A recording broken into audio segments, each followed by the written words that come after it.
Assalamualaikum dan selamat sejahtera. Hari ini saya ingin berkongsi dengan rakan-rakan guru tentang pendekatan modular. Saya yakin rakan-rakan guru pernah mendengar, membaca atau telah pun melaksanakan pendekatan modular.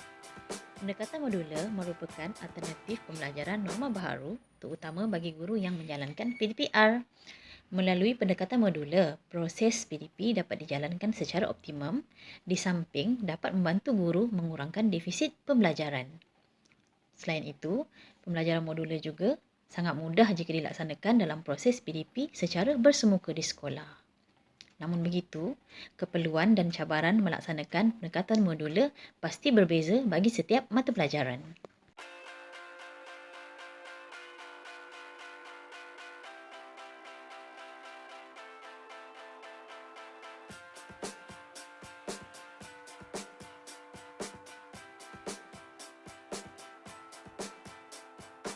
Baiklah, mari kita lihat apa itu kurikulum modular. Kurikulum modular ialah cara penyampaian atau pelaksanaan sesuatu kurikulum dalam bentuk bahagian atau unit. Bahagian atau unit ini akan dipanggil modul. Kurikulum modular meliputi sama ada satu elemen kandungan dalam tajuk atau sekumpulan elemen kandungan yang terdiri daripada beberapa unit atau bidang. Kurikulum modular mempunyai objektif yang tersendiri merujuk kepada bidang, tajuk, kemahiran, nilai dalam mata pelajaran berkaitan iaitu yang terkandung di dalam DSKP. Pendekatan modular terbahagi kepada dua, iaitu pendekatan modular secara linear yang mana ia akan mengikut turutan tajuk di dalam DSKP dan yang kedua ialah pendekatan modular bukan linear. Pendekatan modular secara linear memang tidak asing lagi bagi kita di sekolah. Jadi mari kita bincangkan tentang modular bukan linear. Modular bukan linear terbahagi kepada dua, iaitu modular bukan linear menegak dan mendatar. Pendekatan modular secara menegak akan menggabungkan kemahiran, bidang, tajuk, tema dan lain-lain bagi mata pelajaran di tahun atau tingkatan yang sama. Contohnya, standard pembelajaran bab 1 boleh digabungkan dengan standard pembelajaran dalam bab 2 bagi tahun atau tingkatan yang sama, yang mana standard kandungan atau standard pembelajaran tersebut mempunyai perkaitan yang rapat. Bagi pendekatan modular secara mendatar pula, gabungan kemahiran, bidang, tajuk ataupun tema bagi mata pelajaran, tahun atau tingkatan adalah berbeza. Contohnya, standard pembelajaran dalam bab 1, tingkatan 1 boleh digabungkan dengan standard pembelajaran bab 1 dalam tingkatan 2. Bagi kedua-dua kaedah modular ini, gabungan kemahiran, bidang, tajuk, tema dan lain-lain boleh merentas mata pelajaran. Seterusnya, mari kita lihat 4 langkah untuk melaksanakan pendekatan modular dalam mata pelajaran yang diajar di sekolah. Pertama, senaraikan kemahiran, tema, tajuk, unit atau konsep yang mempunyai perkaitan dalam DSKP. Kedua, kenal pasti kemahiran, tema, tajuk, unit atau konsep yang boleh digabungkan dalam mata pelajaran tersebut. Yang ketiga, rancanglah RPT, RPH. Sekiranya perkara ini tidak dapat dilakukan secara individu, amatlah digalakkan untuk guru-guru berbincang di dalam panitia secara PLC. Akhir sekali, setelah selesai membina RPH, guru boleh melaksanakan PDPC secara modular. Untuk meningkatkan lagi pemahaman guru-guru tentang pendekatan modular, mari kita lihat bagaimana penggabungan kemahiran, tajuk, tema ataupun bidang dalam mata pelajaran sejarah, pendidikan moral dan geografi. Pendekatan modular yang digunakan dalam mata pelajaran sejarah tingkatan 2 ialah penggabungan tema yang mempunyai perkaitan rapat. Contohnya, standard pembelajaran bab 1 iaitu kerajaan di alam Melayu boleh digabungkan dengan standard pembelajaran dalam bab 2 iaitu warisan kerajaan alam Melayu. Dalam bab 1, SP 5.1.2 boleh digabungkan dengan SP 5.2.1 dalam bab 2, iaitu berkaitan di antara kerajaan alam Melayu dan sistem pemerintahan kerajaan alam Melayu, di mana dalam kedua-dua SP ini, kebijaksanaan pemimpin dalam penubuhan kerajaan dan sistem pemerintahan sangat berkait rapat. Mengikut kaedah linear, SP dalam bab 2 ini akan diajarkan pada 15 Februari 2021.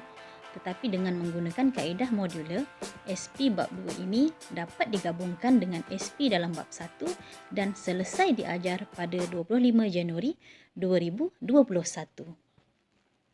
Inilah contoh rancangan pengajaran harian bagi mata pelajaran sejarah tingkatan 2 secara modular. Guru haruslah bijak merancang objektif dan aktiviti yang sesuai bagi standard kandungan dan standard pembelajaran yang telah digabungkan. Hal ini penting kerana melalui objektif dan aktiviti ini, guru akan dapat melihat tahap penguasaan murid, tahap pemahaman murid dan akhirnya murid akan ditaksir. Seterusnya, mari kita lihat penggabungan kemahiran, tajuk, tema, bidang atau konsep dalam mata pelajaran pendidikan moral.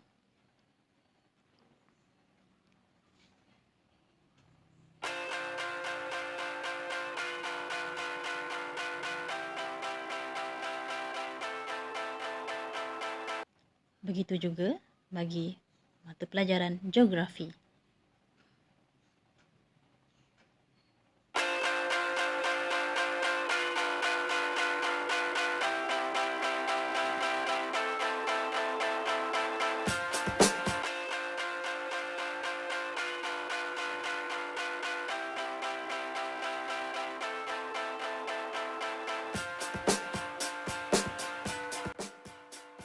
Berdasarkan 3 contoh mata pelajaran tadi, dapatlah kita simpulkan bahawa pendekatan modular mempunyai banyak kebaikan.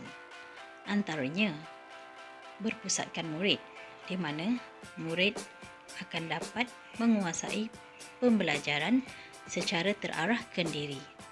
Murid dapat meneroka ilmu terutamanya bagi kemahiran, tajuk, bidang ataupun topik yang mereka kuasai. Di sini, guru juga boleh menggunakan kaedah flip classroom, di mana bahan telah diberi oleh guru terlebih dahulu sebelum PDPC dijalankan. Seterusnya, murid juga dapat membuat penilaian secara kendiri tentang tahap pemahaman dan penguasaan mereka. Kebaikan pendekatan modular yang kedua adalah kesepaduan atau gabung jalin, yang mana kemahiran, pengetahuan, tema, nilai, konsep bagi beberapa tajuk dalam satu PDPC dapat dijalankan. Pendekatan modular juga dapat dijalankan secara fleksibel bergantung kepada situasi semasa seperti PDPR sekarang ini. Guru juga dapat membuat pemilihan tajuk yang sesuai berdasarkan SP dan mengikut aras keupayaan murid. Kebaikan pendekatan modular yang terakhir sudah tentulah dapat menjimatkan masa. Tajuk dapat dihabiskan lebih awal daripada dijadualkan. Selain itu, masa mengulang kaji dan pengukuhan lebih banyak untuk murid. Rakan-rakan guru yang dikasihi sekalian, walaupun kita melihat pendekatan modular ini sepertinya amat mudah berada di atas kertas, saya yakin banyak cabaran yang perlu kita hadapi. Antaranya adalah kekan masa, kekurangan kemahiran dan zon selesa. Bagi merealisasikan pendekatan modular dalam mata pelajaran yang diajar oleh guru-guru di sekolah, kami menggalakkan agar pihak sekolah, terutamanya di bawah panitia, untuk menubuhkan task force, mewujudkan gerak kerja berjadual dan melakukan pemantauan agar pendekatan modular ini dapat dijadikan sebagai satu amalan yang baru. Sekiranya rakan guru kurang kemahiran dalam melaksanakan pendekatan modular, kami unit SIAC Plus sentiasa membantu. Guru-guru juga boleh menjalankan PLC dan mengikuti bengkel, kursus atau webinar secara dalam talian. Akhir sekali, motivasi diri guru haruslah ditingkatkan untuk mendapati situasi semasa. Akhir sekali, sebagai tambahan, rakan-rakan guru bolehlah merujuk panduan pendekatan modular dalam pengajaran dan pembelajaran yang telah dikeluarkan oleh BPK. Selain itu, rakan-rakan guru juga boleh merujuk webinar pendidikan yang dilaksanakan oleh unit SIAC Plus secara dalam talian. Setakat ini dahulu perkongsian saya pada hari ini. Semoga bermanfaat. Sekian, terima kasih.